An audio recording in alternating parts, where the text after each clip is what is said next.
Sir सैनिक school military school में कितने % बच्चे घर से और हॉस्टल से तैयारी करते हैं? देखो सर, इसमें मैं बता दूं, जो आने वाला जो दिसंबर के महीने में मिलिट्री स्कूल का एग्जाम हो जाएगा, सैनिक स्कूल का एग्जाम हो जाएगा, इनके कॉमन ही बच्चे हैं। हाँ जी। ऐसा तो नहीं कि अलग है, जनरली कॉमन ही रहते हैं।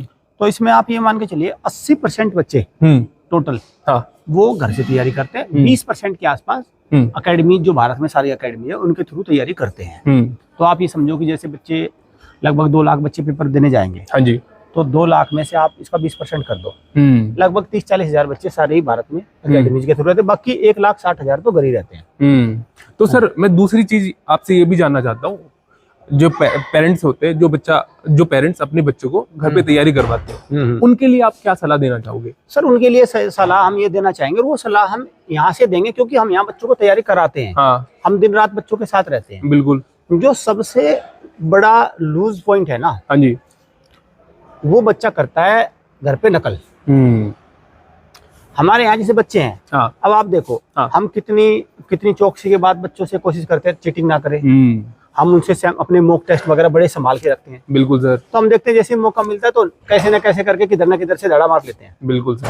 तो आप ये समझो कि जब वो यहाँ पे इतनी चौकसी के बाद, और हम इतना भी समझाते हैं कि बेटा ये किसी काम की चीज नहीं है, आपका नुकसान हो जाएगा, इससे कोई मदद नहीं मिलेगी, बहुत उनको मोटिवेट भी करते हैं। हाँ। लेकिन वो सारी की सारी मोटिवेशन तो सर, वो जो कहते हैं ना कुछ मोटिवेट करो, वो सारी की सारी मोटिवेशन तो सर बच्चा जेब में रख के या इस कान से सुन के इससे निकाल देता है। उसको एक्चुअली पता ही नहीं, उसे तो अपने सर से बला उतार नहीं। अब घर पे जो रहता है, घर पे पेरेंट्स कितना ही ध्यान दे लेगा।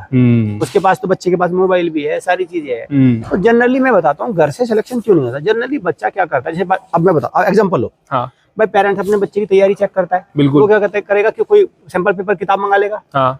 बच्चा इतना तेज है कि वो पहले ही दूसरे मंगा रखी है उसने, है ना।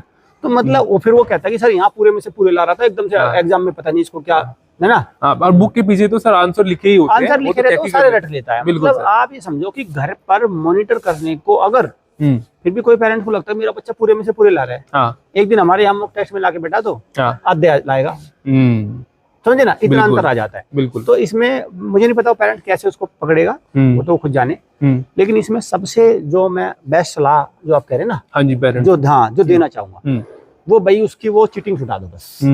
उसको नकल बिना कराए हुए देख लो कि वो कितने नंबर ला रहा है। जितने वो लाएगा इतने एग्जाम में लाएगा, फिर धोखा नहीं होगा। बिल्कुल, ये मेरी सलाह रहेगी। और फिर आपको पता ही है, दूसरा तो मैं कहता हूँ बार बार कि भाई मॉक टेस्ट में तो बैठ जाएगा, लेकिन कंसेप्ट भी होने चाहिए। बिल्कुल सर, है ना। और कंसेप्ट आप बता दो कि कंसेप्ट कहाँ से बनेंगे। कंसेप्ट सर मुझे लग रहा है आपकी वीडियो कोर्स से बेस्ट तो कुछ मिलना नहीं है, वो तो सब बेस्ट है, सबसे बिल्कुल सबसे बेस्ट है।